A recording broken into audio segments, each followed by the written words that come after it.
Halo.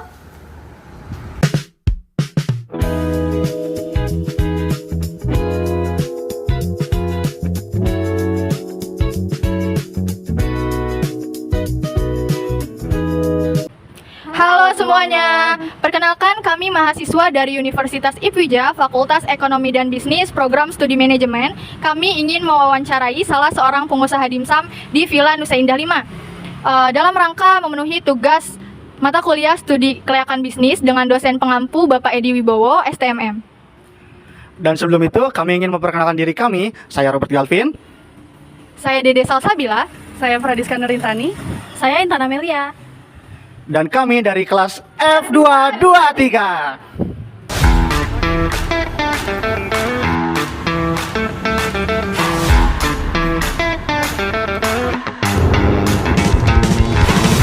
Halo teman-teman, kita lagi ada di tempat jualan dimsum yang enak banget di Villa Nusa Indah 5. Nah, sekarang kita sudah bersama dengan narasumber kita. Sebelumnya boleh tahu dengan Tante siapa? Dian. Baik, Tante Dian. Sebelumnya perkenalkan, saya Dede Salsabila dan rekan saya Galvin. Baik, di sini kita ingin tahu lebih dalam tentang usaha dimsum yang Tante jalani. Boleh ya Tante kita tanya-tanya sedikit? Baik. Sebelumnya Tante boleh cerita sedikit nggak gimana awalnya Tante bisa lihat peluang untuk buka jualan dimsum ini? Oke. Saya lihat dimsum ini jadi tren ya di kalangan anak-anak muda terutama. Nah, melihat potensi seperti itu, saya ya pastinya ya mengambil peluang itu. Akhirnya saya mencoba untuk kami tim mencoba untuk membuka dimsum ini, namanya Odimsum Nyam Nyam ya, Odimsum Nyam Nyam. Ternyata sambutannya sangat baik ya. Bukan hanya tadinya pikiran kami hanya menyasar kepada anak-anak sekolah, mahasiswa, ternyata pegawai atau masyarakat umum juga sangat suka dengan dimsum ya. Ya betul sih Tante, soalnya kan dimsum itu bisa dimakan sama segala kalangan gitu, dari anak kecil hingga anak dewasa gitu. Terus kalau untuk menarik dan mempertahankan pelanggan itu biasanya Tante punya cara khusus nggak sih Tan? Gimana caranya biar mereka tetap balik lagi buat beli gitu? Satu yang harus kita perhatikan adalah kualitas produk ya, higienis, dia harus bersih dan rasanya enak ya. Nah, kemudian untuk memasarkan, menjaga supaya kita tetap bertahan pelanggan bahkan bertambah itu kita melakukan promosi. Nah, misalnya contohnya seperti bulan Agustus lalu di Hari Kemerdekaan kita mengadakan banyak lomba. Nah, itu bukan hanya sekedar lomba, jadi mereka juga diminta untuk ikut bagian dari kita, yaitu bisa masuk ikut memasarkan lewat Instagram kita. Nah, setiap foto yang mereka harus berfoto dengan memegang produk, nanti dimasukkan ke Instagram kita seperti itu. Berarti pemasarannya sangat gencar gitu ya Tan, termasuk pemasaran digital juga. Oke, Tan, saya mau nanya nih. Biasanya kalau ada sisa bahan atau limbah dari proses masak itu, bagaimana caranya Tante mengelola supaya tetap bersih dan gak ganggu lingkungan gitu, Tan? Memang kalau untuk pengolahan makanan ini, yaitu limbahnya itu kita harus benar-benar perhatikan ya, tidak boleh dibuang sembarangan. Jadi kita punya penampungan memang khusus untuk menampung limbah-limbah ini, dan juga dalam proses pengolahan sampai dengan penyajian itu kita berupaya agar wadah yang kita gunakan itu bersih.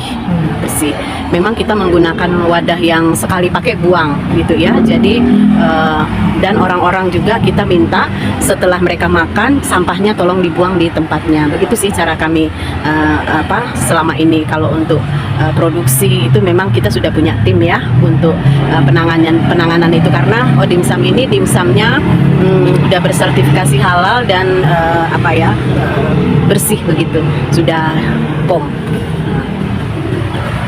Berarti dari segi kebersihannya juga dimsum Nyam Nyam ini sangat diperhatikan ya Tan, itu keren banget Tan ya.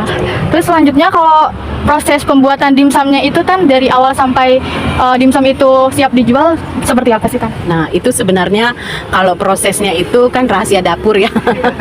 Karena memang sejujurnya kita sudah punya 3 cabang ya. Ini cabang yang ketiga, yang 2 di Bogor, yang 1 di Cibubur sini.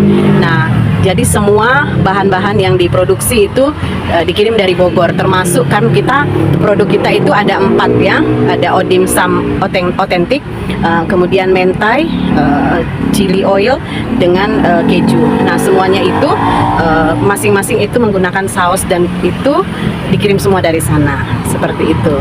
Berarti sudah ada 3 cabang ya Tante ya? Ini cabang yang ketiga. Oh iya.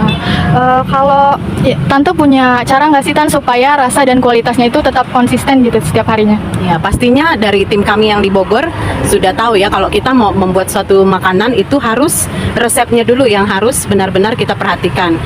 Setelah kita buat, kita lempar ke pasar, kita banyak dapat terima masukan. Nah akhirnya kan kita dapat satu formula resepnya, itulah yang kita pakai. Dan memang tidak berubah-berubah sih, karena sejauh ini tanggapan dari konsumen kami itu memang mereka bilang dimsum banyak gitu, dari beberapa tempat banyak, tapi sejauh ini tanggapan mereka dimsum kita termasuk tidak terlalu mahal tapi enak begitu. Nah dan rasanya pun tidak berubah. Nah jadi udah ada yang mungkin udah 5 bulan, 4 bulan, 5 bulan mereka membeli itu rasanya tidak berubah ya, karena memang kalau kita masak resepnya itu harus tetap konsisten lah, tidak boleh berubah-berubah gitu, udah ada takarannya. Ya jadi pembeli tidak usah khawatir gitu ya Tan. Hari ini enak, hari selanjutnya nggak enak, nggak kayak gitu. Selalu enak. Iya, jadi enaknya konsisten gitu.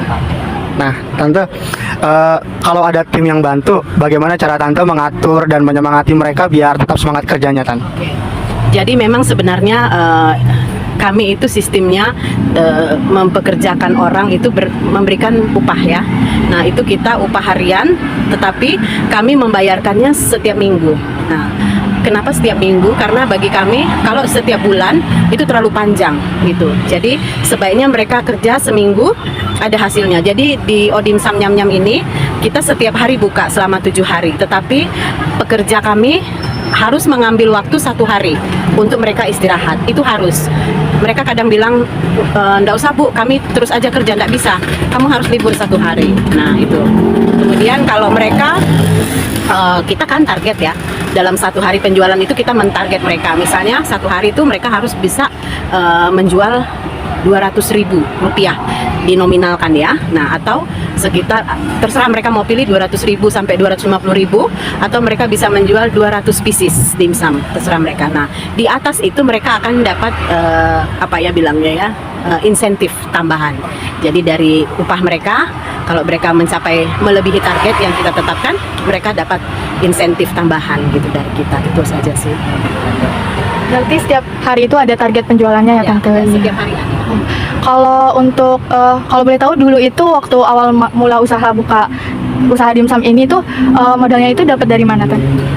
Kebetulan kita punya satu yang owner ini juga ya. Nah owner ini dia membiayai semua awalnya, dari gerobak, terus produksi dimsum sampai saus begitu ya. Nah setelah berjalan ya kita kan kalau di pelajaran ekonomi itu kan itu modal. Nah terus nanti kita putar itu modal, dapat kan penjualan, ada keuntungan. Nah keuntungan itu kita harus kembali dari keuntungan itu semua, penjualan plus keuntungan itu kembalikan modalnya. Nah modal itu tetap, tidak boleh dirubah-rubah, tidak boleh dipakai. Modal itu yang terus diputar. Nah dari situ kan kita dapat keuntungan. Nah itulah keuntungan sudah mulai terlihat sih. Berarti apakah sekarang usaha dimsum ini sudah balik modal Tan? Kalau balik modal sudah ya, sudah balik modal pasti ya dari awal itu kan. Keren banget Tan. Nah, Tante, apakah usaha ini sudah punya izin usaha, Tante? Oh iya, sudah ada. Ya. Kita pusatnya di Bogor ya. Jadi karena ini cabang ketiga, jadi semuanya menginduk ke Bogor. Nah, jadi ndak istilahnya tuh ndak Bogor ke sini. Nah, ndak begitu. Jadi satu pintu kita. Sampai ini saus ini pun semua dari sana. Pertanyaan terakhir nih Tante, apa sih harapan Tante untuk usaha dimsum ini ke depannya, terutama dalam segi perkembangan ekonomi di lingkungan sekitar? Ya memang harapan saya sih dimsum ini akan semakin berkembang, buka beberapa cabang di Cibubur ya, itu harapan saya. Kemudian ya memang sih seperti kita tahu memang kondisi ekonomi sekarang ini kan lumayan sulit ya. Banyak orang di PHK, banyak orang tidak kerja.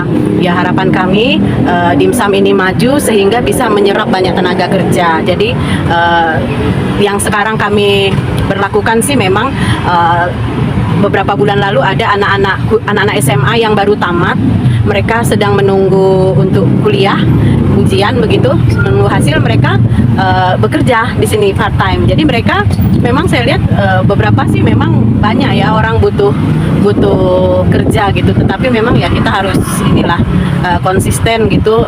Bagi kami Odim Sam Nyam Nyam ini yang pertama itu kejujuran, mereka harus jujur, bekerja harus jujur. Kalau untuk masalah barang-barang yang dijual ya kita bisa belajar gitu ya cara mengolah, ya begitu sih.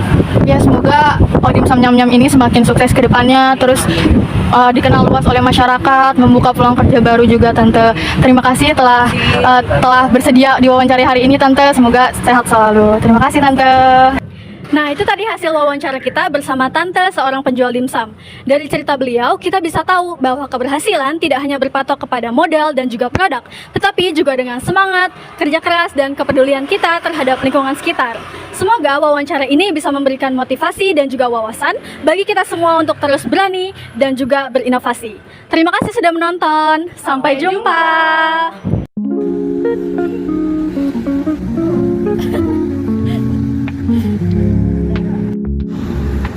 Juga oleh